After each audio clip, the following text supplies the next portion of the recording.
It is Reshni of glamazini.com bringing you light and laughter per usual. Welcome to another Find Your Light Friday. Okay. It's supposed to be the most wonderful time of the year. However, sometimes the holidays hurt and they suck. Okay. Today we're talking about grief and loss during the holiday season.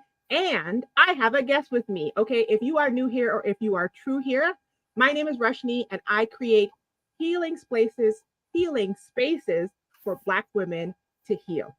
And today I have with me Evette Bean. Hi, Evette. Hi, Rashni. Evette is a licensed professional counselor who has worked in the mental health field for over 25 years. And for the past 13 years, she has focused on trauma.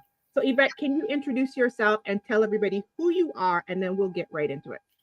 Yes, my name is Evette. As she said, I am a licensed professional therapist, but I'm also a trainer. So, in addition to doing therapy, I train other people on how to do therapy. Effective therapy. Also have a really special, right now, I got a really special place in my heart for equity work. And so, not just therapy, but being equitable as you do it, recognizing that the people that we serve have a story when they come in here, right? In addition to that, I have a personal ministry where I like to give words of encouragement to people, and I am a author. I love it. I enjoy writing, and I've just published my second book. Awesome. Okay, so we'll get into all of that later. If you are watching, drop a pineapple in the chat. Let me know whatever platform you're on. Instagram just told me it was tripping. So apparently we're not going to be live on Instagram. But right now we are live on Facebook, YouTube, LinkedIn, and Twitter X or whatever you call it. Okay. I don't know what Elon's calling it right now. Okay. Also, you guys, just so you know, this is the first time I've met Evette, although she has been in my content and comments for years. So we've been back here chopping it up like we best friends. And she just freaked me out because for a second we thought we lived across the street from each other. Yes. For 2 seconds when I get off here, I was we're gonna figure that out. Okay. Like literally, Evette was like, I might be your neighbor. And I was like, wait a minute. Okay. So if you are a Black woman healing, if you're a Black woman on a healing journey, and especially if you know somebody who has a difficult time over the holidays with feelings of grief and loss, please share this on whatever platform you're on your timeline so that you can heal and so that she can heal too. Also, if these types of conversations are interesting to you, please subscribe if you are on YouTube and follow if you are on any other platform. I am not the best of asking for subscribing. So if you are watching, please subscribe because your girl is trying to get better at that. Okay. And at the end of this, stay tuned because I have some exciting stuff to tell you guys about what I'm working on here in the background. Okay. Evette, let's talk about this time of year, grief and loss.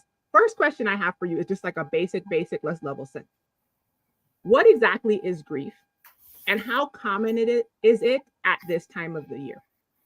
So grief is simple definition of grief is dealing with loss. I think that grief is, you can grieve anything or any person, any situation. It is simply how we handle loss. When I'm talking to make it even more simple, grief is just missing people, missing situations. Anytime there's a change in circumstances, grief can occur, right?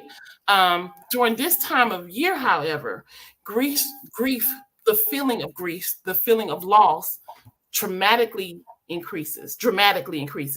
And part of that reason is because people are magical during the holidays, right? Have you ever noticed when you're walking through the grocery store, people are kinder, they smile at you more, they wave. Something about this time of year make people kinder, right?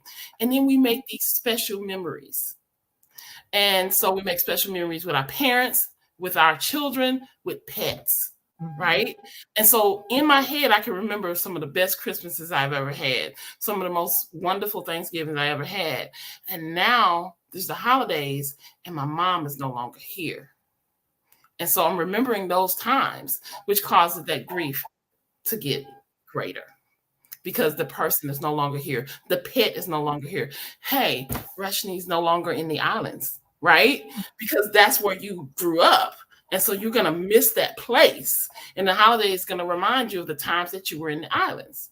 I think that know it's going to make me sad. And there is a difference between grief and traumatic grief, which just becomes important to understand. There is nothing, first of all, let's normalize grief, Rashni. Everybody experiences it. And if you're grieving right now, you're not alone, right? But traumatic grief is when you're stuck in grief and you can't get out of it. That becomes concerning. When grief has taken over your whole life. But if you have moments of grief, if you're currently grieving somebody, that's normal.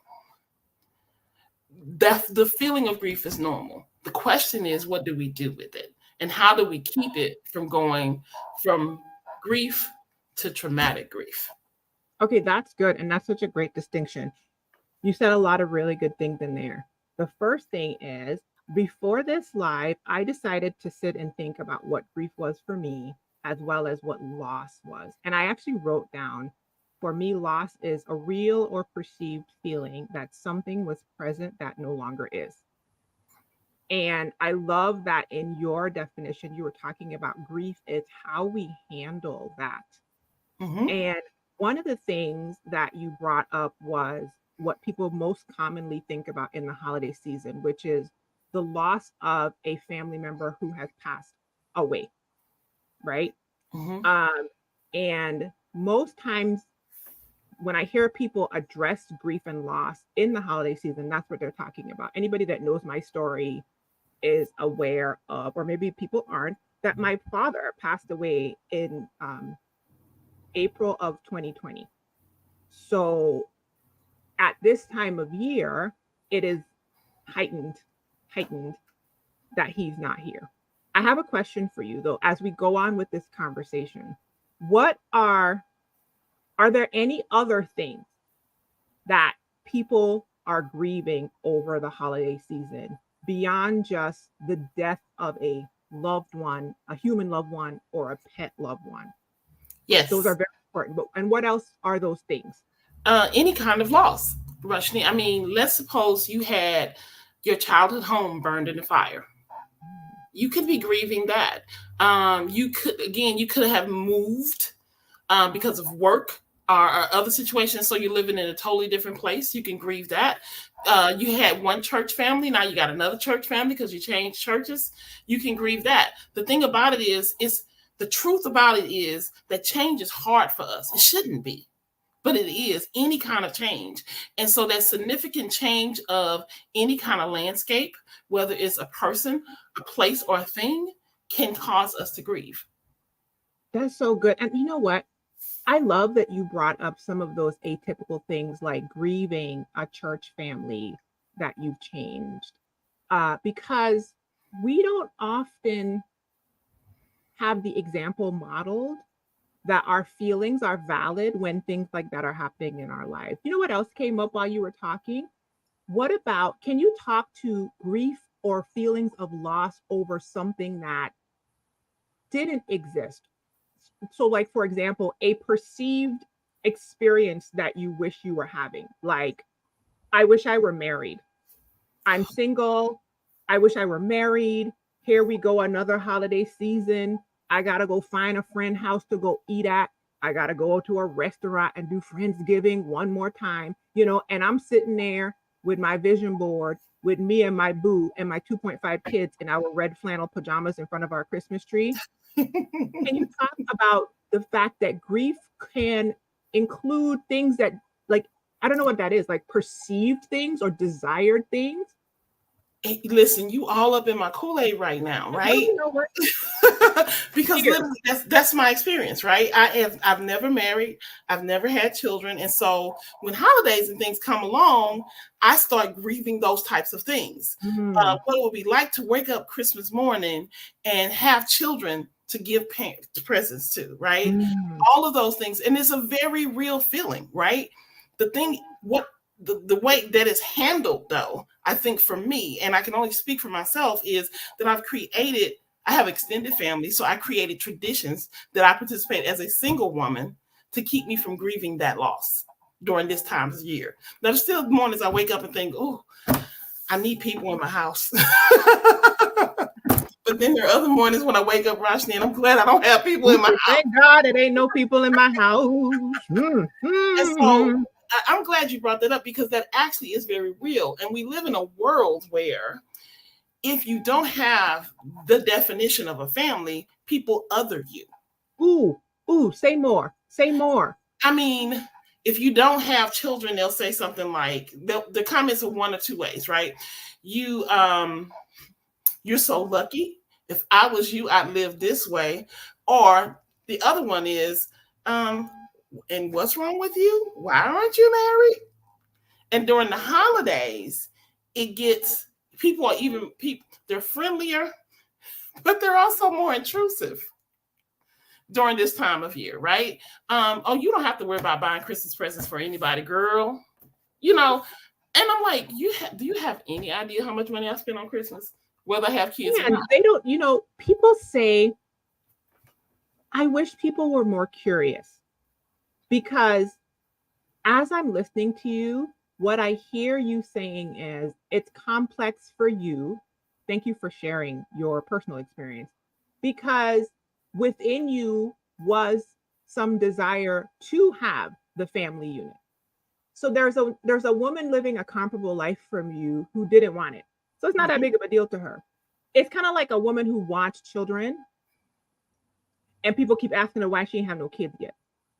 Sometimes people need to discover through their curiosity the longings of a person's heart first before they make assumptions and jump in. Because like, what if you wanted the thing and you sitting there thinking, I'm trying to figure out the same thing you asking me. Like, and then 17 people ask you the same thing that day. That has to exacerbate the feeling of grief.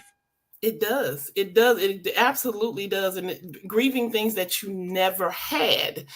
The truth is that I've never experienced pregnancy. And I do grieve that. You know, and on top of grieving that, I've got the regular grief that everybody else is dealing with. My mom has been gone, 10 or 12 years now. And Christmas is hard without my mama.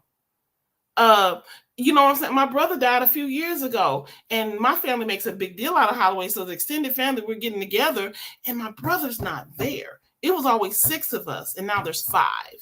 Yeah. You know? And so all of this is complicated. And it's not as simple as people, like I can look at your life on social media. I love what you posted this morning. I can look at your life on social media and I could assume some things about you, right? That Roshni's in a happy marriage. She's got a kid that's a challenge, but he's so friendly. He's so cute. You know, I can assume these things. And I may not know that you and your husband just had a fight this morning, not calling you on that, but I don't know that. I may not know that you're on the verge of divorce. I may not know that. I'm assuming these things about you because I'm looking at you and making assumptions. And you know what it is? It's the grass is always greener on the other side syndrome. It's the whole disorder that people have, right? They look at other people's lives and they envy and they want it. And social media exacerbates comparison. I have talked about this a lot. It gives you an opportunity to go into a negative space in a way that we've never had in our life. In the palm of your hand is everybody's highlight reel.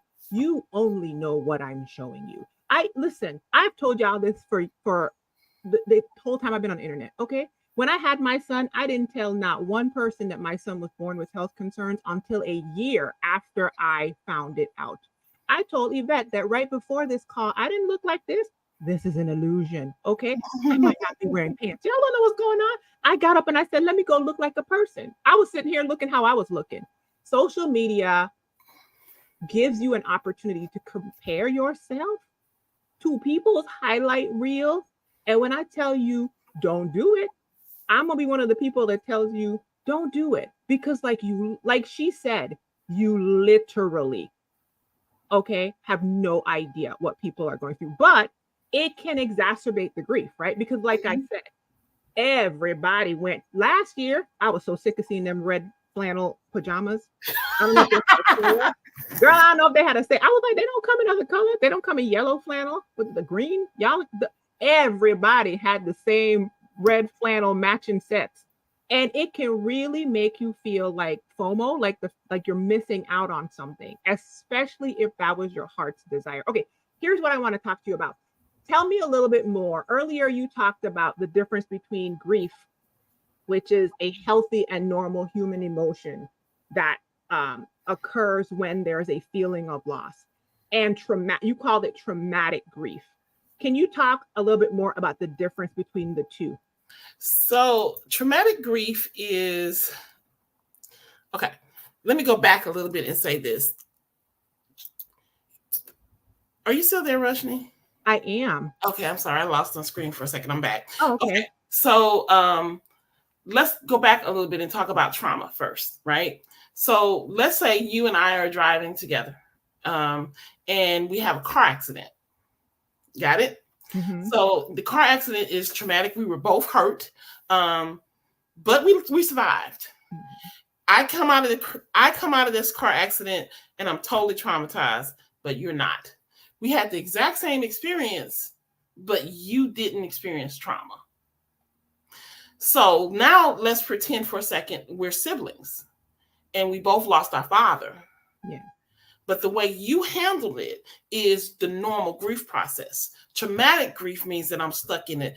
Every day I'm thinking about it. I can't go to work anymore. I'm sunk into depression. My anxiety has increased because I'm stuck in a point, right? And that's what trauma does, whether it's traumatic grief or any regular kind of trauma.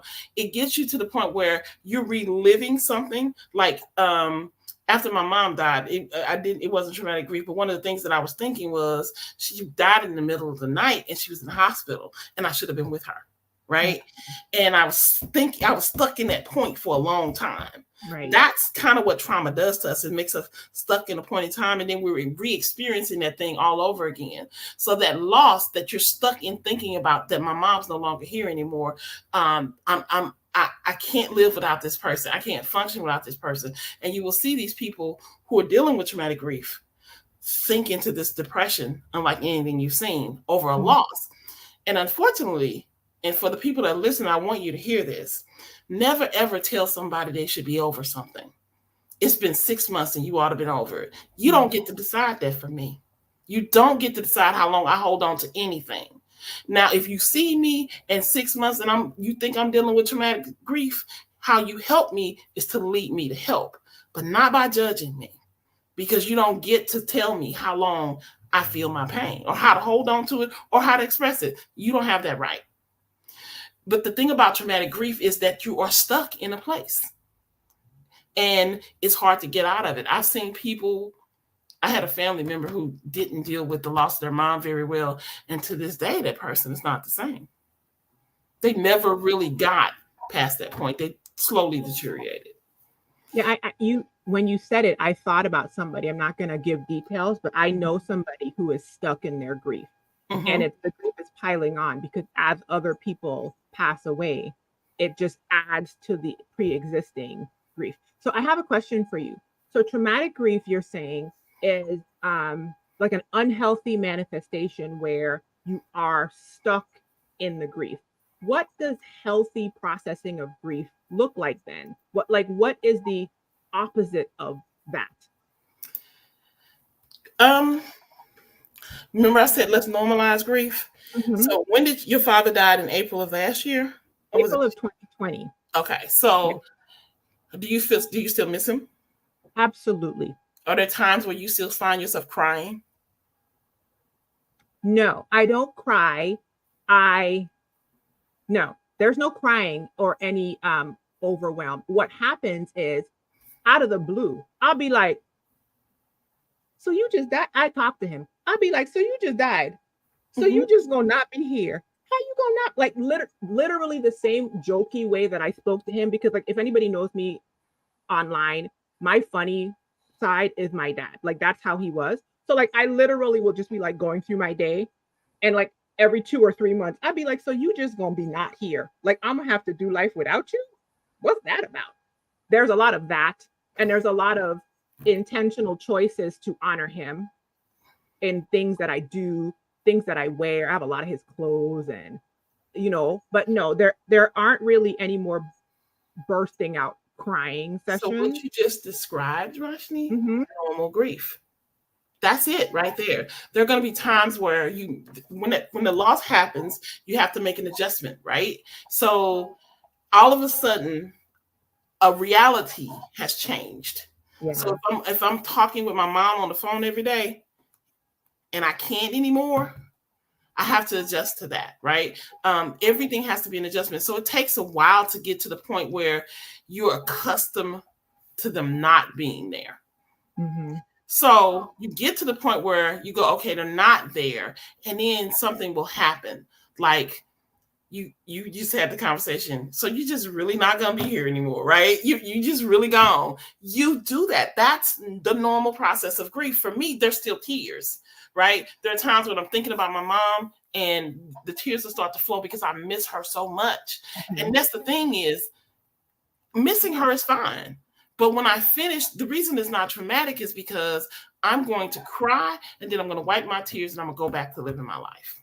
So here's a question. What are some of the coping mechanisms that you tend to encounter in people dealing with grief, and healthy or unhealthy? Because I'm curious. And then what are healthier ways? Because this conversation we're having is making me curious about how people at any time of the year, but especially now during the holidays, can make healthy choices to move them in a healthy direction with their feelings of grief and loss, whether it's the loss of a parent, the loss of a pet, like you said, losing a job, some financial hardship, some life position they thought they were going to be in with relationship or kids. Like, what are some of the coping mechanisms that people tend to do, and then what are some that you would recommend? So this time of year, the most unhealthy thing people do is drink to excess. A lot of times, they're drinking to forget or using some other substance to forget. That's a scary one for me, because a lot of times they could put themselves in a situation where they get hurt because of driving, because they're not with safe people, that sort of thing. And so I think that's one of the unhealthy ones that really, really concerns me. And that tends to happen sometimes also just right when the loss occurs. So let's say it was yesterday and I'm having trouble dealing with it today. I might drink and assess because of it, because maybe the drinking is going to help me forget. Some people engage in unhealthy activities like hanging with people that they know live on the fringe, driving fast, any kind of those things that are just not healthy. They may do these things because these things help us they think that these things help us to forget and not think about it. So basically what people are trying to do when they're doing this is they're trying to avoid feeling. So think about this for a minute. When have you ever cried or tried to stop yourself from crying because you felt like if you cried, you wouldn't stop? Yes and no, more so if I'm in a space where, because I'm not that person, I will bust out bawling when I need to. But if I'm in a place where I think it's inappropriate and I know the cry about to be a real cry, I have stopped those where I'm like, I can't lose it right now. I gotta hold it together till I get to the safe space, and then I could fall apart. Well, I'm glad you're one of those people that let yourself cry, because everybody isn't. People feel like when they cry, they've lost That's control. an evolution, by the way, Evette. That's an evolution. That's the current. That's Rushni 4.7. Okay, the 47-year-old me. Back in the day, I used to be like, I don't cry. I'm a thug. I used to be that person. And that's it. Yeah, no. That's what people are doing, what you just described. So they're trying to keep themselves from crying because they feel like a crying is a loss of control. And so they're doing everything that they can to keep from crying, which means if that means I have to drink, if I have to smoke, if I have to. Some people just engage in some of the most grievous behaviors to keep control of their emotions, because crying to some people feel like a loss of emotion. Now you've got to the point where you understand that crying is a relief and a release, right? You got there, but everybody's not there. And so that's why you get some of these egregious behaviors and these what we call maladaptive coping mechanisms, right? These are things that are not going to help you at all, right? So with a teenager, you might see that a kid that occasionally smoked marijuana is now trying to smoke all of the marijuana, right? You will see those types of increasing behavior because they're trying to numb their feelings.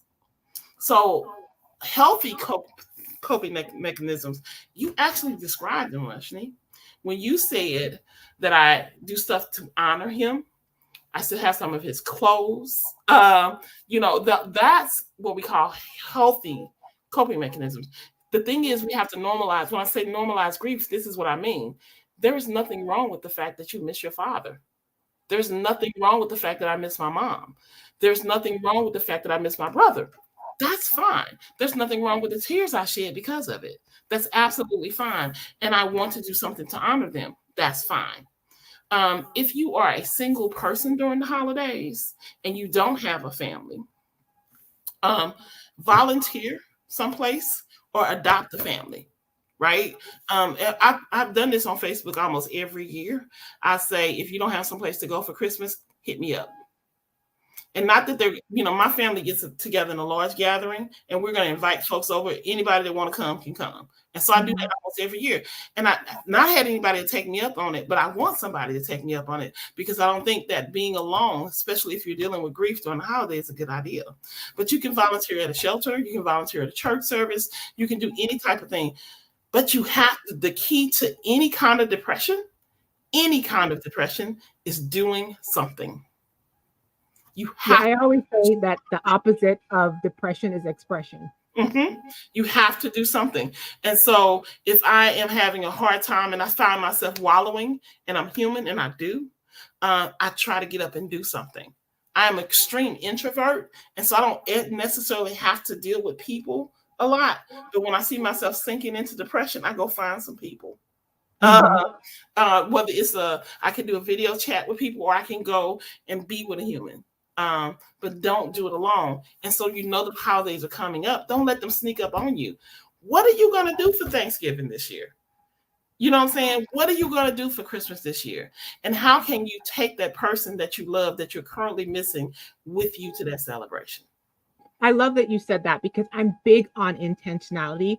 For much of my early adulthood, I didn't have any oars in the water because I was not modeled putting oars in the water. I just kind of was in my raft, and wherever life took me, I just went there. I actually prided myself. I don't know how I had a positive spin on that, but in my mind, it was like, I go with the flow. I don't know, I was thinking. And so I just went. And then when my raft ran up on the rocks and I was in the bushes, then it would go into the victim. Woe is me. Life has dealt me a horrible hand. There was just no intentionality. And girl, it took me till probably like a decade ago to be like, girl, you have the power to create this thing. And intentionality in this space is so imperative because like Evette said, what are you going to do for Thanksgiving, boo-boo? There are people like Evette who are offering, right? If you are willing to be creative and curious, like I said before, and think outside of the social norm of, I don't have a husband, I don't have kids, or I miss this experience, and you're willing to look forward and create your thing, you're more likely to look out and find that there are places that you can create something with intention, like taking Evette up on her offer, like going to Cassandra's house, who was on a live 2 weeks ago with me and offered me a plate. Cassandra, I haven't forgotten you if you watch this live. Listen, anybody got time for Cassandra? Okay. You know what I mean? Intentionality, because it's so important, especially when it's coming up. For my dad's birthday one year, I tried to do it one year and I literally could not. So I waited, I worked on it and I waited. I hired my dad was a musician. So I hired a DJ in the Virgin Islands and had him set up on a beach in the Virgin Islands and videotape himself playing specific types of music that my dad liked. And so I could put it up on the internet the following year on my dad's birthday. So instead of crashing out on my dad's birthday the following year, it's like I created the experience for me in the future. And I think that's so important. And I encourage people to do that too. Okay. And we have a couple of comments. Maya said, so true. This was when you were talking about being single and people's expectations and the grief of that expectation. So true. Sometimes it feels like being single and not having kids are the top ways to get othered. And then Nini said, I can relate to Evette. I used to hate introducing myself to new people because I felt like I was always saying, no, I don't have kids. No, I'm divorced. It's just me. Right. And so there is a grieving in that because the social expectations are vast. Mm-hmm. Mm-hmm. And then the thing about it is, I have had to, I've had to make the voice in my head, the loudest voice in my head, to be first God and second mine. And all of the other voices in my head have to go away because those are the two strongest voices in my head. And so those two people, God and myself, are always going to tell me that I'm enough, right? And so what I need you to understand during the holidays and grieving is that you are the loudest voice in your head. Mm-hmm. And so what you say to yourself actually matters. So if you say to yourself, I cannot exist without this person, guess what happens? You start to feel like you can't exist without this person, right? And if you start to feel like you can't exist without this person, you start to act like you can't exist without this person. And it's all connected. It's mm-hmm. all connected. And so one of the first things you want to do is you want to grab a hold of those thoughts. And another thing that people don't quite understand, and I think, Rushni, I have to tell you, I'm about to fangirl for a little bit, right? Because one of the reasons why I follow you is because of your intentionality. It drew me towards you because I'm like, this girl is so purposeful about handling her depression. And I'm like, yes, right? You've been a better therapist to me than my therapist, I'm telling you. And so because of that, but because of that, people don't seem to understand that the thoughts that they have in their head don't have to stay there. Hello, listen. You are the only person that can control your thoughts. And your thoughts are not the same. No, they're not. A lot of times, I used to think it was me. Girl, my whole 20s, I thought that was me in there. Until one day I realized, oh, this is, the thoughts and I are separate. Wait a minute. Mm-hmm. And this becomes real important during the holidays because my thoughts could say to me that, like, I love my mother. She was my mother, but she was a card. Okay. That's the best way I can describe it. And so she wouldn't always be happy with the decisions I made. I'm almost clear. I can guess that during the pandemic, before the pandemic happened, you would have never saw this gray afro, right? After the pandemic, and I couldn't go to the hairdresser, so it was a whole, I'm coming out party, right? A lot of people went all natural, and you got to see a lot of people. And you was like, "Girl, is that you?" I was on some people's Instagram, like, it's so real because my family did not know my hair was this white. I worked that hard to cover it up. Listen, during the pandemic, I had my locks, and I remember saying, "Listen, natural girlies, it's our time to shine." Okay, people who don't do nothing. It's our time to shine because I started watching people change nails and faces and hair. And I was sitting there looking exactly the same. Like, I tried to tell y'all how to do nothing. I'm going to get that one day. I'm going to get extra one day. But on today, y'all see that it's September of 2020 and I look exactly the same. Yeah, exactly. And so the thing that happened, though, is I could hear my mom in my head saying that she didn't like this look because she wouldn't have liked this look because she had the look and she hated it. Right. And so she wouldn't have liked it. And I could hear her voice in my head saying that.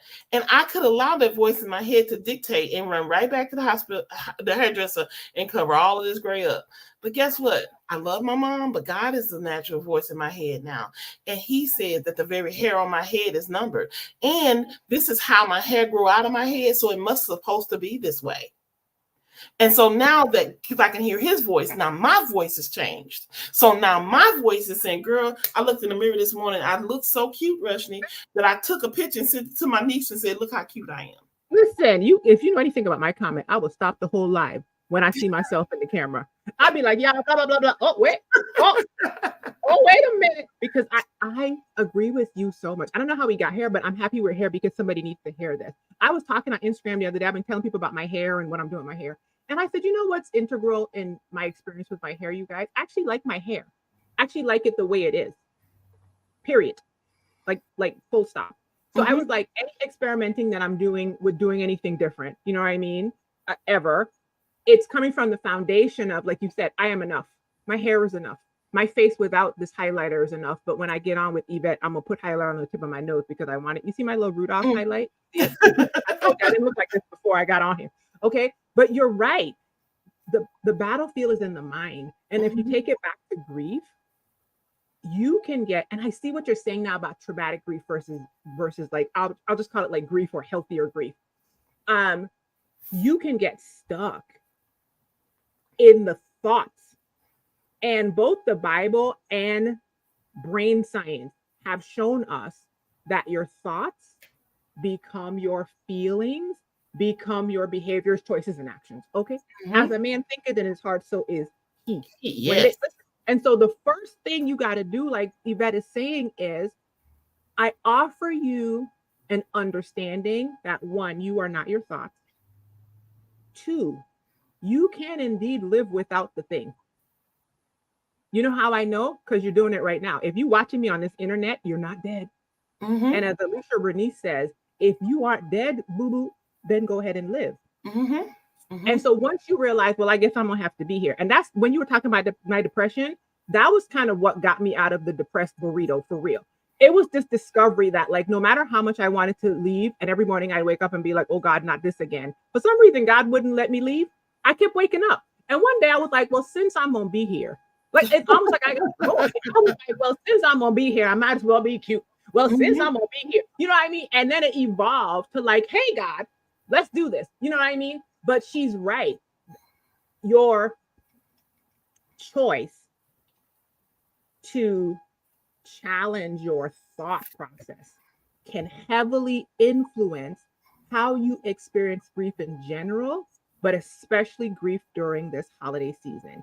And we offer to you, both of us, that society is not the end of your story, because you are made in the, I'm picking my words. You're made in the image of a creator. Therefore, you can create whatever you want to. Okay. So if your holiday season looks like, I'm not with this person, this person is no longer here, I no longer live in this space, my home got this, whatever it is, you still get an opportunity to choose something forward thinking and create something. And that alone, that effort to not sulk and self-betray, will help you with your grief. Ask me how I know, because that's how I do it.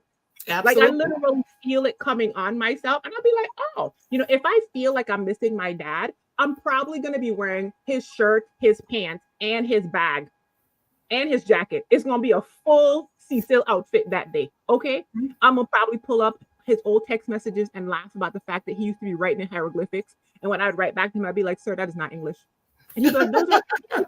And I say, but if they're abbreviations, both of us have to know what they mean. You can't just make up abbreviations. And then I'll giggle, you know what I mean? And then I'll go about my business. You got to make those intentional choices, or else the grief will take you on. Okay, next question, Evette, is can you talk to how important it is for any woman experiencing a feeling of grief or loss at this end of year time to have some version of support, and then include what role family, friends, anyone on the outside looking at somebody who's experiencing grief, what role can they provide in supporting somebody in grief and loss? So the first thing I would say to that is that I alluded to this earlier, I'm an introvert, right? And so I don't necessarily seek out people the way that I should sometimes.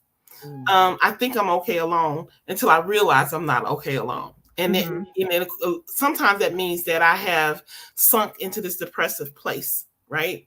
So I'm going to actually speak to the loved ones first, right? So I want for the people who are supporting people like this, who you see are kind of retreating into themselves, I want you to check in on them.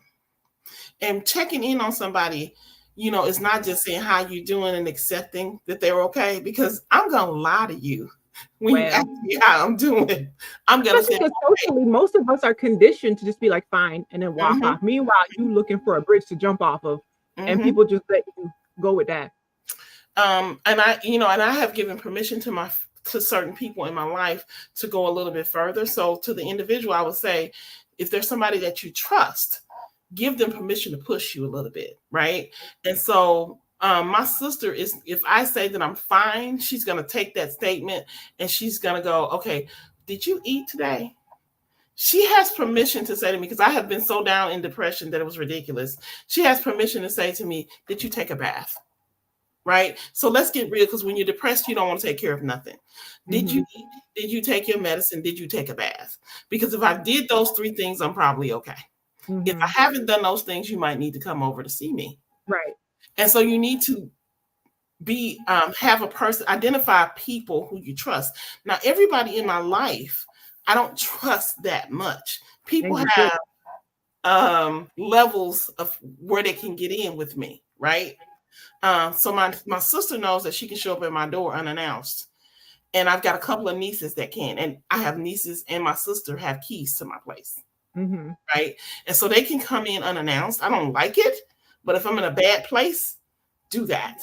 So you need to identify those people who you trust enough that when you down there in the miry clay, that you're willing to allow them to come in there with you. And to the second part for me is that we have to recognize, and I have to recognize this a lot, is that we're not islands. We were never created to be by ourselves. This is not how God intended for us to be. He created us as family units, right? And so again, recognizing that I'm not married and I don't have children, I still have a family. I still have a family. And so I have, and some family are not blood relations. Some of them are blood relations, but some people are not blood relations. And so I have a family. And so as long as I have a family, I have a place to go. And again, I'm really careful about this because I recognize that some people may not have blood family. I'm not necessarily talking about blood family. At the deepest part of my depression, my church family was a godsend, you know, at the deepest part of it, right? And so I just recognize that we do put people in categories, and that's okay, right? I don't know Rushni as well as I would like to know her. And so I'm probably not going to know me better after this because I like you. Okay, I'm gonna keep you. I'm sitting here. I'm plotting on you all now. I'm like, all right. I like her. But I don't, and because I don't know her that well, I'm probably not going to tell her my deepest, darkest thoughts, right? But there are people who I will. And it's right now, there are 2 people I've identified, my sister and my friend Sabrina, who when I get down in the miry clay, I call and tell them I'm in the miry clay. Now, my best friend, who you know is Tracy, I don't necessarily tell her I'm in the miry clay. I call her and say, Tracy, you need to pray for me. And I don't necessarily have to tell her what she got to pray about. Because she knows that she just needs to, I'm going to pray, sis, whatever. And so you identify those people in your lives so that you don't allow yourself to sink that low anymore. Which is the intentionality, you guys. That's what Yvette's talking about. Because I got 2 of those writers too. Okay. I got the one friend here in town who if I'm giving her the niceties and the placations, next thing I know, she in my house. And I'm like, and you don't always feel like you want her there, do you? Window, and you just like, ma'am, you know what I mean? Right. So you got to be intentional with curating something of depth. If you're an introvert, it don't have to be everybody, because most of the time you can't have depth with everybody, but something of depth. And you're like, well, Rushni, we're in the holidays already. I don't have anything curated. Start now. Listen, that thought process of, I guess I'm just where I am, is not going to get you where you want to go. You have a week. There has to be another human being somewhere. Like she said, open up your mind to other options beyond what society tells you you're supposed to be doing. Maybe it's your book club. Maybe it's your, go ahead. Let me add something to this, okay? Another secret to depression, it is really hard to be depressed when you're not thinking about yourself. This is a key to depression that people very often overlook, right? Because when you're depression is the worst, most insidious type of selfishness that there is, okay? Because you're constantly thinking, woe is me. It is hard to be depressed when you're not thinking about yourself. This is why I said volunteer at a soup kitchen. Because you're serving somebody else. And if you're serving somebody else, you're thinking about them. And you're actually looking at people who might be in worse condition than you are. And then now you're helping somebody else and you're not thinking about yourself. This is why you intentionally do something during the holidays. That means you're either with people or serving people. Because you cannot think about yourself when you're serving other people. You can, but you don't usually. Right. And I just thought about something. Okay, so I did a video several weeks ago about how I manage my depression. One of those videos, go back. I'll put it in the information box when we're done. And one of the things I pointed out was the self-focused nature of depression. And I say that very gently because I know if you are in the throes of depression right now, me hearing Evette and I say that is triggering AF. It is. It is. Like, what is wrong with me? I get it. Okay, I totally get it. However, Evette, is she telling you the truth? Okay, you literally, to be depressed, you have to be hyper self-focused, hyper self-critical, hyper constantly filling your mind, your limited time awake during the day with thoughts about yourself, your failures, your shortcomings, your losses, your griefs, your. And one of the things that moves you in a direction before your feeling change, sometimes you have to reverse engineer the thing. Remember I told you thoughts, feelings become your actions? Sometimes you have to act the thing out while, like, to get yourself to move out of the situation. So you go to the soup kitchen and yeah, you might be depressed, but you're also, listen, only half your brain is about you now because the other half is chatting with these people. And that actually matters. I think it took me a long time to realize that those sorts of choices, Evette, actually mattered and were positive, real steps on my way to healing. Okay, here's a question for you.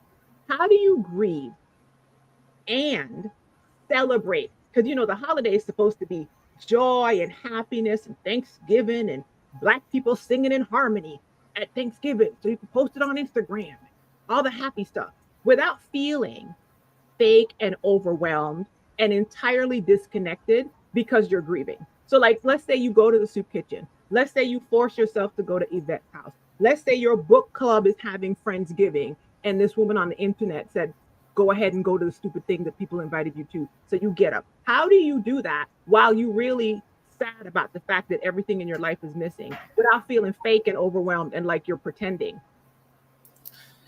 That's a really interesting question because I'm one of those people who want to be genuinely who I am at all times. It's important to me. I don't want to put on airs, and I don't want to pretend.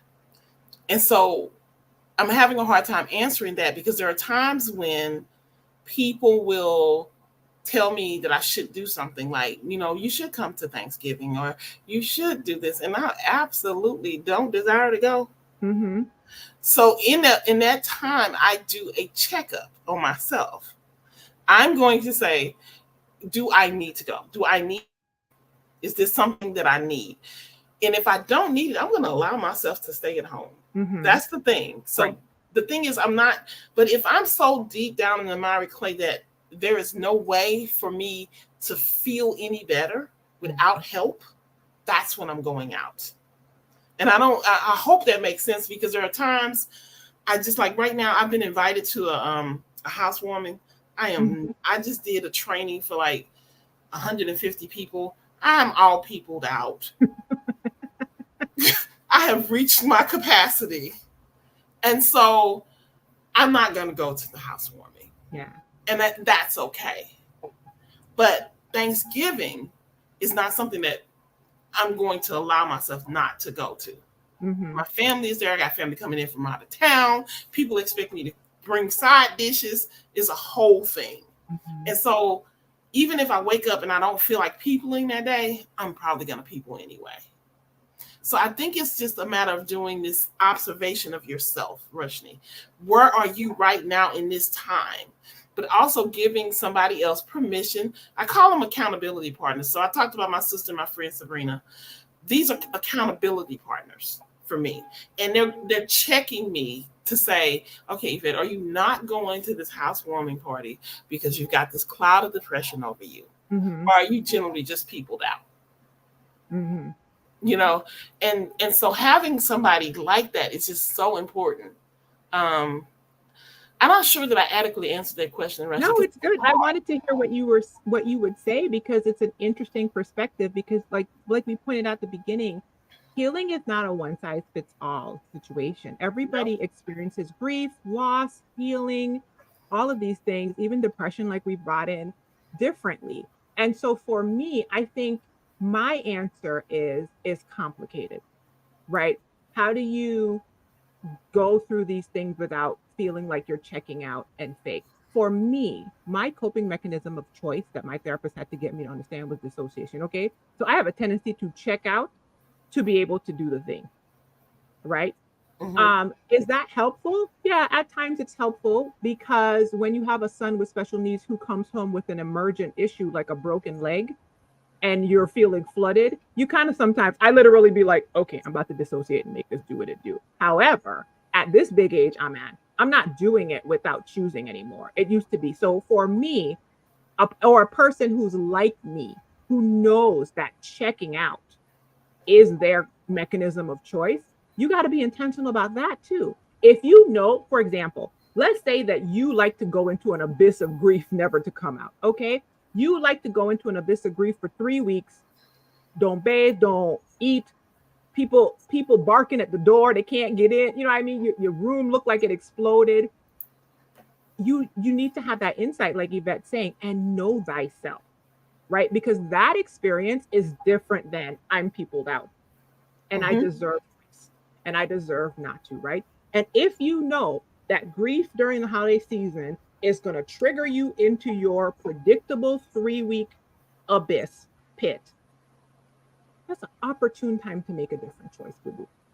You know what I mean? Because that is different than I'm peopled out. And you have to start doing these self check-ins that Evette says all the time. Like, you just got to get to know yourself. Like she said, the voice that's in your head that should be loudest is God and you. And you should be able to be like, oh, I know exactly what I'm about to do right now.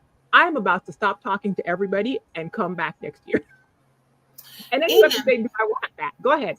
And the voice in your head, that thing that you're saying to yourself, you got to know that you can change what you're saying to yourself at any point in time. Yeah. You don't have to free fall into this abysmal thought thing that you're doing. You can literally at any moment, I could be walking around going, woe is me, and then go, whoa, stop, Evette. No, I don't want to do that. You know what? I'm going to go in here and I'm going to put my music on and I'm going to dance around the room and I'm going to do whatever I need to do to feel better, because that thought place is taking me to someplace dark. And I don't want to be in this dark place. I've been there before and I didn't like the food. So I'm coming back. You have safe people. Say it again. You have safe people. You can go and let the safe person know, listen, I'm not going to be 100% right now, but I'm coming. I could give you a hot 55. And if that person is really a healthy person that's in a secure situation with you, they're going to say, girl, bring your 55%. It's fine. So it's a complex thing when it comes to grieving over the holidays, because it takes a lot of intentionality and self-practiced self-insight. And like I said, even if you haven't started yet, start now, because we're in November and the holidays are ongoing, right? Start asking yourself these questions and coming to those understandings of you. Okay, next question I have is, well, I have a few, so let me see which one I want to. A lot of people can feel very guilty during times of grief, right? Because it's so complicated. Some people, I believe that might be the traumatic grief that you were talking about. They feel like they're holding on to the grief, because if they show any signs of not grieving, that means they didn't love the person, right? So some people can feel really guilty when they are experiencing joy while they're grieving. So while they're experiencing grief. Do you have any advice that you could offer to people who are navigating feelings of grief and loss while managing those expectations, like during the holiday, so that they can actually enjoy it and not feel guilty?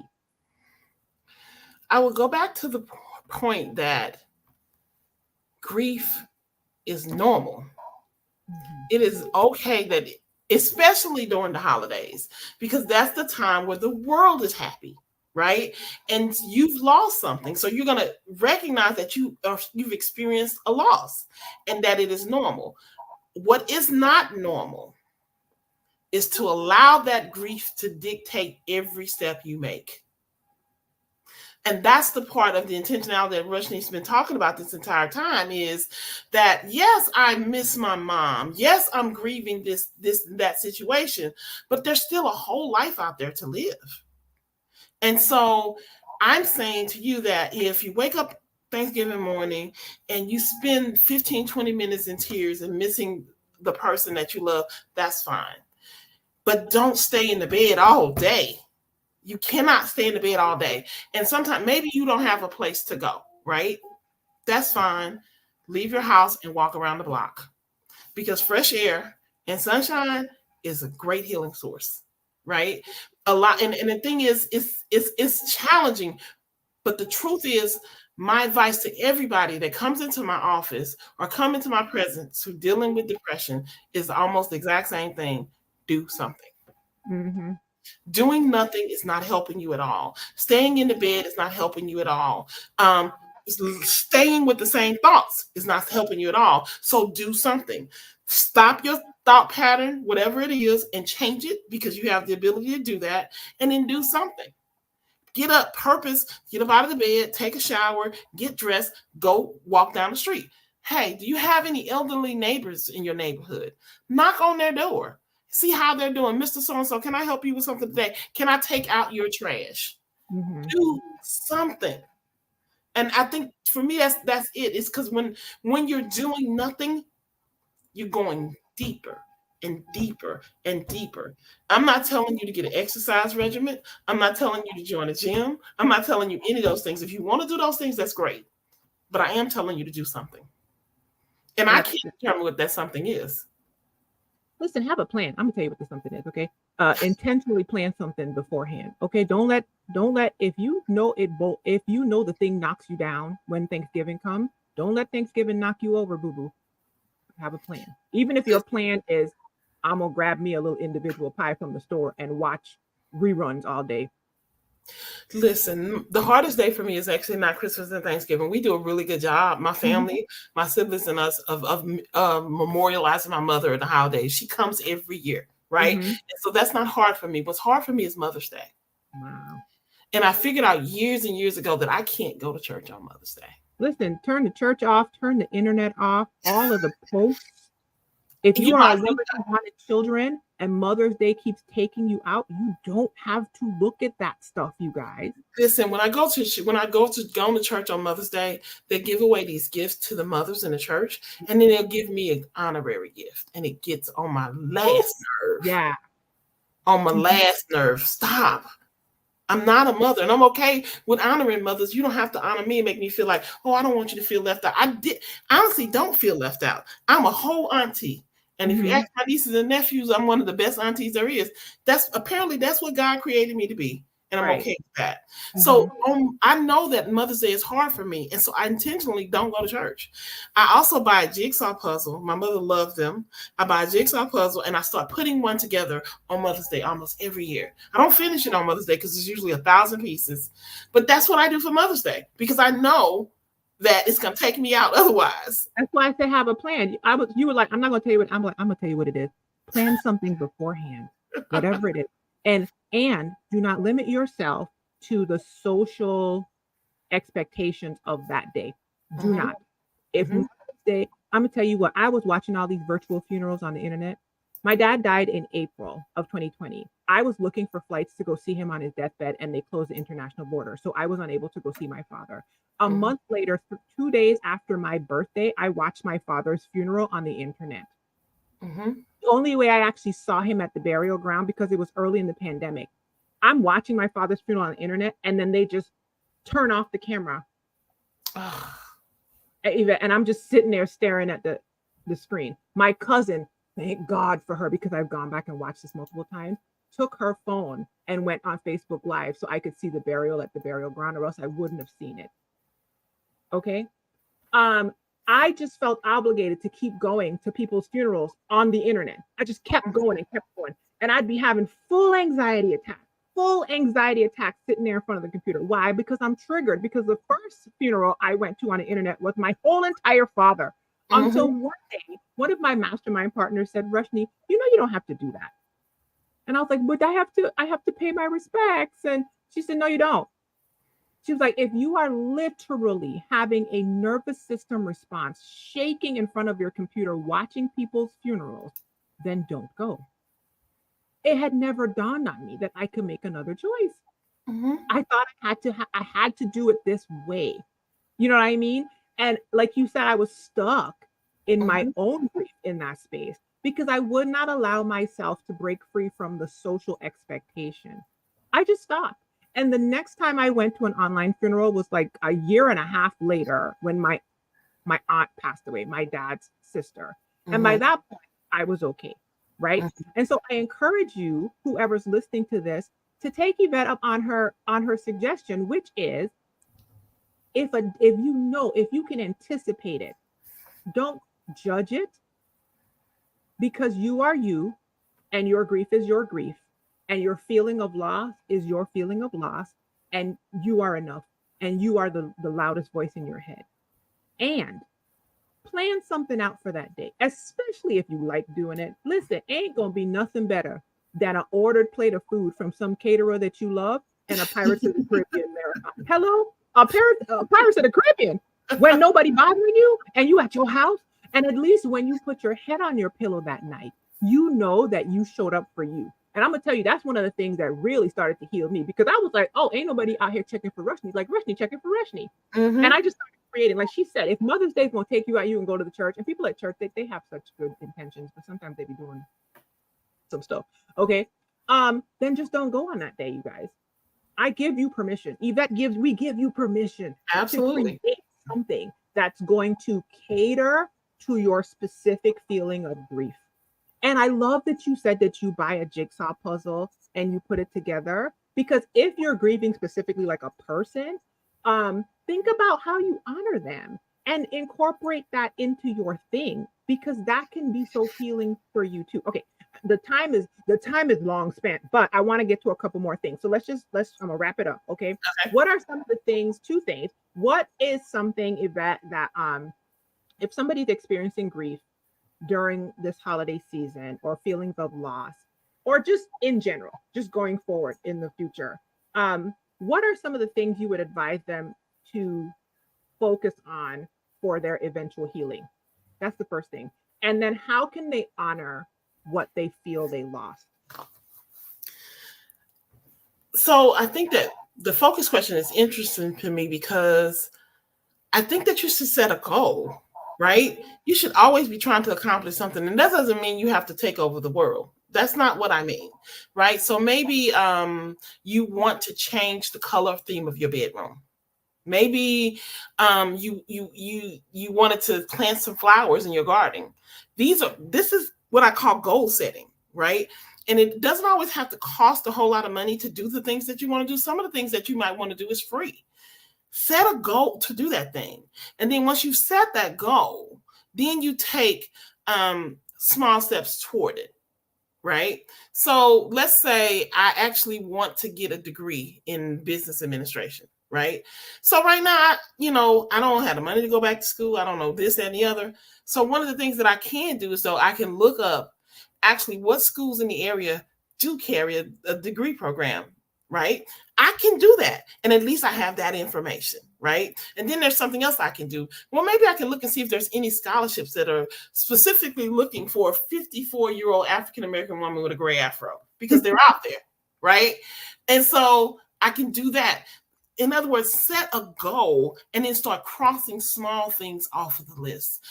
I'm not saying, because sometimes we have lofty goals and they're so lofty, we don't do anything about it because they're so lofty. But you can start taking small steps and the next thing you know, you're at the top of that mountain, right? I did not become an LPC overnight.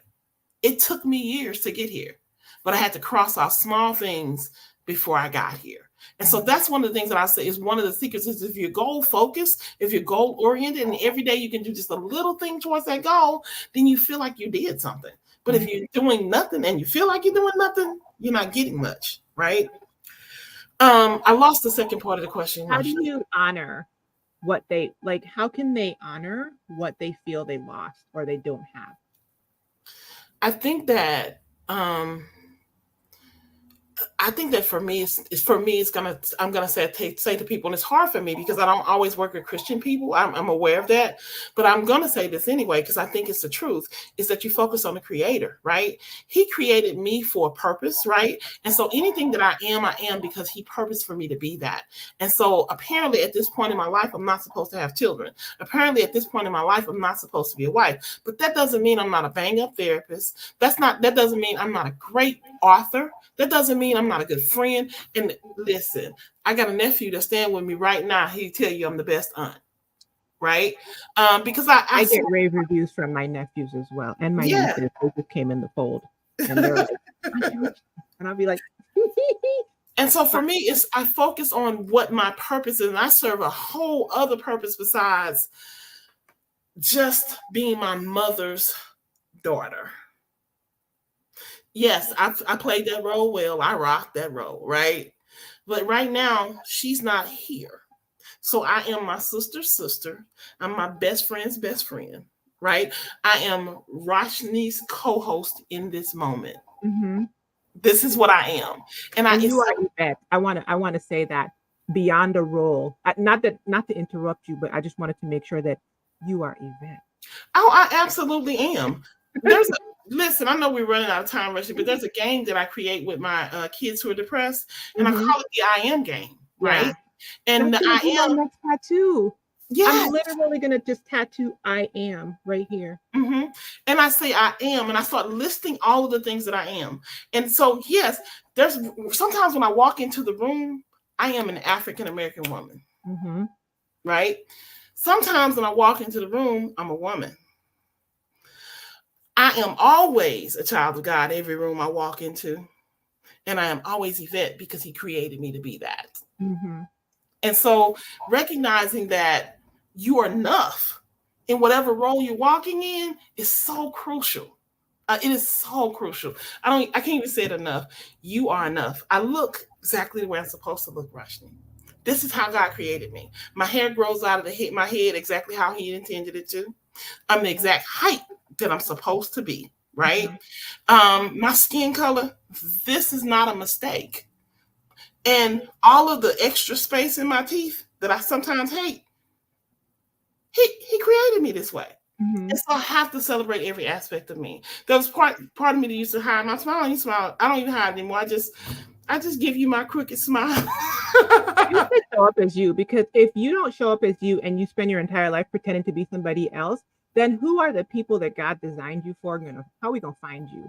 The way that I'm drawn to Evette is because Evette is Evette. Now, if she's pretending to be somebody else, I might, I'm like, no shade to anybody else, but like, if she showed up as a different human being, she wouldn't stand out. You guys, I have thousands of people that comment on my platform. I don't know all them people. I know her. Like, I recognize her. Why? Because Evette shows up as Evette when she's commenting on my page, and I'm drawn to that. Right? And that's important. Whether you're showing up in life, whether you're showing up for yourself, whether you're learning how to like grieve in a healthy fashion. Okay, I'm gonna wrap it up. And let me say vice versa though. I want to say this part because I follow two people on social media, Roshni and Tab Brown. That's it for me. It's the shirt. I know, because of the genuineness of it. You know what I'm saying? I don't follow many people. Also, because I'm vegan and she gives me great recipes, but it's the genuineness for me. I just wanted to put that out there. It's important. Thank you. Yeah, this is Tab's shirt. I was actually gonna wear one of my dad's shirts because he likes to wear big whatever, but I went with Tab's shirt. Thank you very much. You're welcome. Okay. So if this conversation was good to you, please subscribe on YouTube. Like I said, your girl's trying to remember to ask people to subscribe because she'd be forgetting. And whatever platform you're on, go subscribe on YouTube too. But also follow me on that platform. If you are interested, Eva, I want you, before we go, to, first of all, you don't post on YouTube that much. You have a channel, but I do have a channel, and I'm about to become more active again. Okay, so I'm gonna put it up because I looked it up. So if you are interested in following Evette, go to her channel. She is Pen of the Ready Writer 2460 on YouTube. I found you, girl. Thank you. Okay, go ahead, and I'll put all of the links to everything in the information box when we are done with this conversation. Also, Evette, can you tell us about your poem book of affirmation for Black girls. Can you tell So us about it's a poem of affirmation. It's one poem, and it's called "She's a Black Girl," and it's a poem, and it's a picture book. And I was inspired. The poem was inspired. I was coloring pictures on a phone, and I was coloring pictures of Black women, and I thought to myself, God, we're gorgeous. And the next thing you know, I wrote this poem. Okay. And it's called, again, She's a Black Girl. It's rhythmic. It's beautiful. Rashni, I'm going to send you the book as soon as I get my author's copies. You got a copy so that you can read it and know. But any, and I say it's for Black girls of all ages. I mean that. I want you to read this poem to your little daughters and your nieces. I want you to read it to them. I want you to hear the rhythm of the poem, but the poem is affirming. It's talking about our hair. It's talking about our skin colors. It's talking about our accomplishments. And I put it in pictures because kids like pictures, but the poem itself is for anybody of any age. And I absolutely encourage you. It's on you. It's available in the Amazon store. If you want a copy of it signed by me, my ministry page, I believe you have the link to that. I do. To this video. So you can inbox me on my ministry page and I can tell you how to get an autographed copy from me. But I really, really, truly hope that you guys will read this book. I call it a book, but I read this poem and enjoy it. And believe it. That's what I really want. I want you to believe that you are that Black girl, that you are great.